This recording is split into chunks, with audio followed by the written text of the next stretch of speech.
बिस्मिल्लाहिर्रहमानिर्रहीम। अस्सलाम वालेकुम डियर स्टूडेंट्स, उम्मीद है आप सब खैरियत से होंगे। Lesson of the day. सबसे बड़ा गुनाह वो है जो करने वाले की नज़र में छोटा होता है। Now we are moving towards over lecture number 28। Chapter हम पढ़ रहे थे चैप्टर नंबर 3 बायोडाइवर्सिटी। टॉपिक है आज का हमारा डिफॉरेस्टेशन एंड ओवर हंटिंग।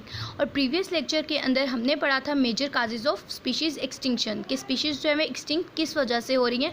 उसमें हमने पढ़ा था डिफॉरेस्टेशन और ओवर हंटिंग के बारे में। डिफॉरेस्टेशन तो हमने पढ़ा था, इसकी मेजर रीज़न जो है वो ओवर पॉपुलेशन है। अब हम पढ़ते हैं कि डिफॉरेस्टेशन जो है क्या। तो deforestation is a cutting down of trees, दरख्तों का काटना। Forest to non forest, forest जंगलात को नॉन फॉरेस्ट लैंड के अंदर कन्वर्ट कर देना, ये कहलाता है डिफॉरेस्टेशन। अब हैं इसकी causes and effects of deforestation. अब बात करते हैं पहले काजेज़ की वजूहात क्या हैं इस डिफॉरेस्टेशन की। तो डिफॉरेस्टेशन जो है उसकी मेन काज जो है वो हमारे पास ओवर पॉपुलेशन है, कि जैसे जैसे आबादी ज़्यादा बढ़ रही है तो रहने के लिए जगह कम हो रही है, तो उसके लिए जंगलात का कटाव किया जा रहा है। और सेकेंड ये है कि लिविंग स्टैंडर्ड को बेहतर बनाने के लिए इंसान जो है अपने जंगलात को काट रहा है। लकड़ी यूज़ करने के लिए हम जंगलात को काट रहे हैं, इंडस्ट्रीज़ के लिए, फैक्ट्रीज़ लगाने के लिए फॉरेस्ट वाली चीज़ को हम नॉन फॉरेस्ट लैंड के अंदर कन्वर्ट कर रहे हैं। अब नेक्स्ट है हमारे पास इफेक्ट्स ऑफ डिफॉरेस्टेशन। हम डिफॉरेस्टेशन कर तो रहे हैं, लेकिन हम ये नहीं सोच रहे कि हमारे पास इसके इफेक्ट्स जो हैं वो कितने डेंजरस हो सकते हैं। तो इसके फर्स्ट इफेक्ट में हमारे पास आता है more chances of soil halogen, कि सॉइल एरोजन की जो चांसेस है वो बढ़ जाते हैं। जब सॉइल जो है वो बंजर हो जाती है तो वहाँ पर कोई भी फसल जो है वो ग्रो नहीं कर सकती।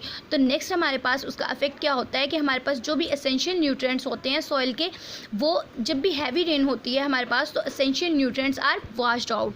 तो एसेंशियल न्यूट्रिएंट्स जो होते हैं वो उस जो रेन होती है उसके साथ बहकर दरिया में चले जाते हैं, रिवर्स के अंदर जाते हैं, और वहाँ पे जो रिवर्स है वो नेक्स्ट डैम्स के अंदर चले जाते हैं, और डैम्स के अंदर जाके वो उसकी स्टोरेज, वाटर स्टोरेज कैपेसिटी जो होगी उसको कम कर देते हैं। इसी वजह से सैलाब आते हैं।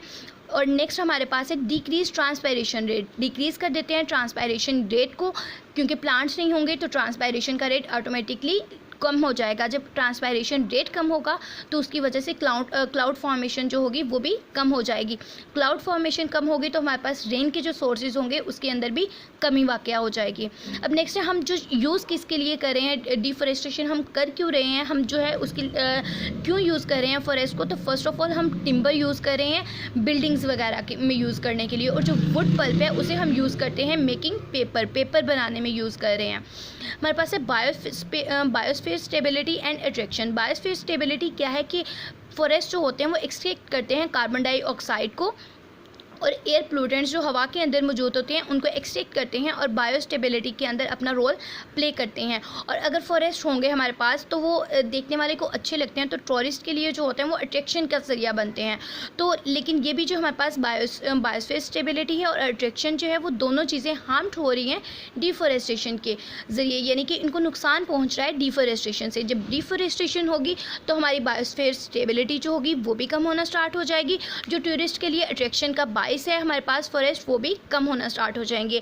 ये सिर्फ हमारे बाकी कंट्रीज़ की बात नहीं है, ये पाकिस्तान के अंदर भी डिफॉरेस्टेशन हो रही है।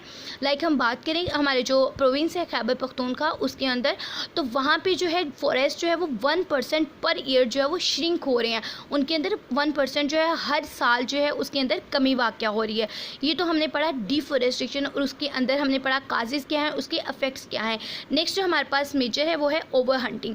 ओवर हंटिंग जो है वो दूसरी मेन रीज़न है जिसकी वजह से हमारे पास जो है वो एक्सटिंक्शन ऑफ स्पीशीज़ हो रही है। अब ओवर हंटिंग क्या है कि हम एक जो लेवल है उससे ज़्यादा हम हंटिंग कर रहे हैं। इलीगल और कमर्शियली इलीगल जो और या लीगल दोनों तरह की हंटिंग्स जो है उसको रोकना चाहिए, ताकि हमारे पास जो स्पीशीज़ है वो एक्सटिंक्ट होने से हम उनको बचा सकें। एक्सटिंक्ट या इंडेंजर्ड स्पीशीज़ जो है हमारे मुल्क में जो हो रही हैं बहुत ज़्यादा, उसके अंदर हमारे पास व्हेल या मार्खोट जो हमारा नेशनल जो है एनिमल है उसकी जो है वो एक्सटिंक्शन हो रही है, और इंडेंजर्ड स्पीशीज़ जो है वो हमारी कंट्री के अंदर उसका रेट जो है वो इंक्रीज़ होना स्टार्ट हो रहा है। तो हमें ओवर हंटिंग से भी प्रिवेंट करना चाहिए और डिफॉरेस्टेशन से भी। अब हम नेक्स्ट लेक्चर स्टडी करेंगे, तब तक के लिए अल्लाह हाफिज़।